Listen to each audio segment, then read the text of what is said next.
Hello everyone, আসসালামু আলাইকুম। এই তো প্রতিদিনের মতন চলে আসলাম আরও একটি নতুন ভিডিও নিয়ে।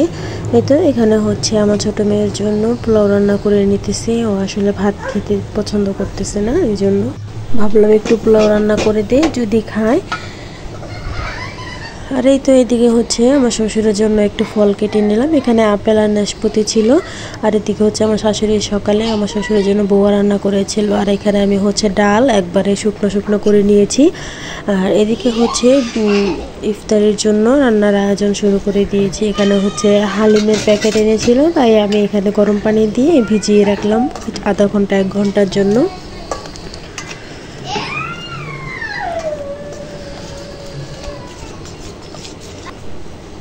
আর এদিকে যে হালিমের জন্য কিছু মাংস নিয়েছি। এখানে হচ্ছে গরুর পা ছিল, আবার সলিড মাংস ছিল, চবড়ি ছিল, সব কিছু মিক্স করেই আমি নিয়েছি এখানে। যেহেতু হালিম রান্না করব, চবড়ি থাকলে বেশি মজা হয়।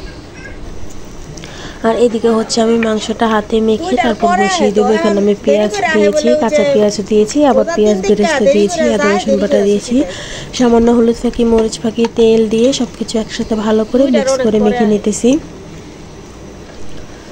এরপর হচ্ছে এই যে মশলা দিয়ে দিলাম। হালিমের যে মশলাটা থাকে অর্ধেক দিয়েছি, আর বাকি অর্ধেক হচ্ছে রান্নার শেষের দিকে দেব, এজন্য।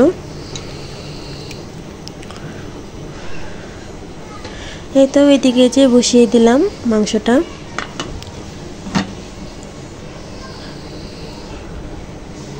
আর এক চুলায় হচ্ছে মুসুরি ডাল বসিয়ে দিয়েছি, পাতলা ডাল। এখানে হচ্ছে টমেটো দিয়ে ডালটা রান্না করব। আর এদিকে হচ্ছে এই যে মাংসটা বলক চলে এসেছে। অনেকক্ষণ ধরে রান্না করতে হবে, যেহেতু হাড্ডি আছে সাথে, চর্বি, হাড়, চর্বি সব কিছু মিক্স করাই একটু সময় লাগবে। আস্তে আস্তে করে আমি মাংসটা রান্না করব, যাতে ভালোভাবে সেদ্ধ হয়।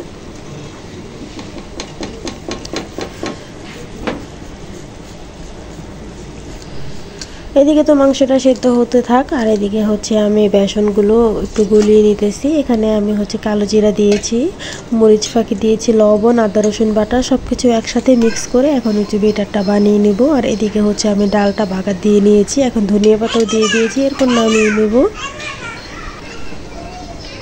আর এদিকে তো মাংসটা আমি ভালো করে কষিয়ে নিয়েছি, ভালোভাবে সেদ্ধ হয়েছে। এরপর হচ্ছে আমি যে ডালিমের যে ডালটা থাকে সেই ডালটা আমি এখানে দিয়ে দিলাম। এখন একটু ভালো করে কষিয়ে নেব। এরপর হচ্ছে গরম পানি দিয়ে দেব। এখানে আমি হচ্ছে পাতিলে গরম পানি দিয়ে রেখেছি। আর এই তো ওই যে এখানে হালিমটা পুরোপুরি হয়ে গেছে। এখন আমি একটু ডেকোরেশন করে নেব। প্রথমে আমি পেঁয়াজ বেরেস্তা দিলাম, এরপর এক এক করে সব কিছু দিয়ে দেবো যা যা দেওয়া লাগে।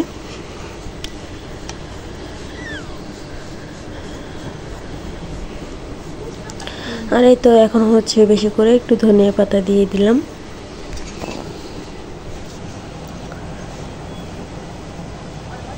এখন হচ্ছে শসা কুচি দিয়ে দেব।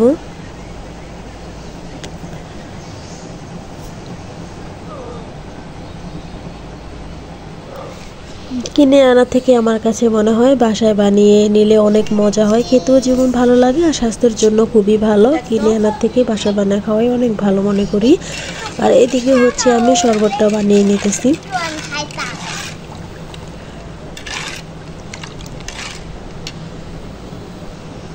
এখানে পেঁপে কাটা ছিল, নাশপাতি কাটা ছিল, আর হচ্ছে তরমুজ কেটে নিয়েছি। আর এদিকে হচ্ছে যে ভাজা পুরিগুলো সব হয়ে গেছে, আলুর চপ, পেঁয়াজু, এরপরে হচ্ছে বেগুনির চপ। আর এখানে হচ্ছে যে পেঁয়াজ, মরিচ, কাঁচামরিচ, ধনিয়া পাতা সব কিছু কেটে রেখে দিয়েছি।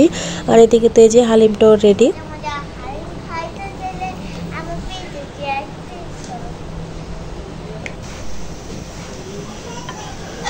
আর এই তো ইফতারি শেষ করে রাত্রের জন্য আমার শ্বশুরের জন্য 2টা রুটি বানিয়ে নিলাম। আমার শ্বশুরের তো সকালে আর রাত্রে ভাত খায় না, এজন্য রুটি বানিয়ে দেই। আর এদিকে হচ্ছে গরুর মাংস তরকারি ছিল, একটু গরম করে দিতেছি।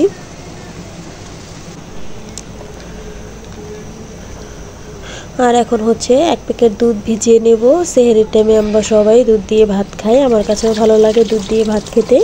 এই যে তো এখানে হচ্ছে দুধটা ভিজিয়ে নেব। আর এদিকে হচ্ছে ভাত রান্না করাও হয়ে গেছে সবার জন্য।